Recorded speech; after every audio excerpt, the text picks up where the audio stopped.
GST നടപ്പിലാക്കിയ കാലം മുതൽ നമ്മുടെ പാർത്ഥസാരഥി ഷോം കേട്ടിട്ടുണ്ടാകും. അദ്ദേഹം ഒരു ഇന്റർനാഷണൽ ടാക്സ് എക്സ്പെർട്ട് ആണ്, ഇന്ത്യക്കാരനാണ്. ഇന്ത്യയിലും വാല്യൂ ആഡഡ് ടാക്സ് ഒക്കെ കൊണ്ടുവരുന്നതിന് മുൻപ്, അതുപോലെ ഈ GST കൊണ്ടുവരുന്നതിന് മുൻപ് പാർത്ഥസാരഥി ഷോം കമ്മിറ്റി ഫോം ചെയ്തിരുന്നു.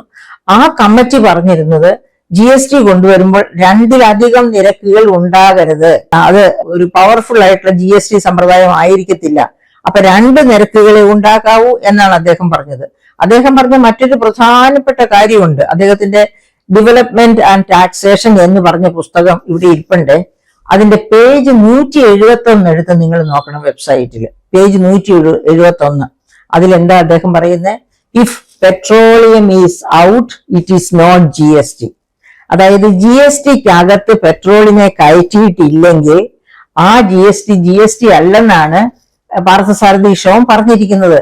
എന്തുകൊണ്ടാണ് അങ്ങനെ പറഞ്ഞത്?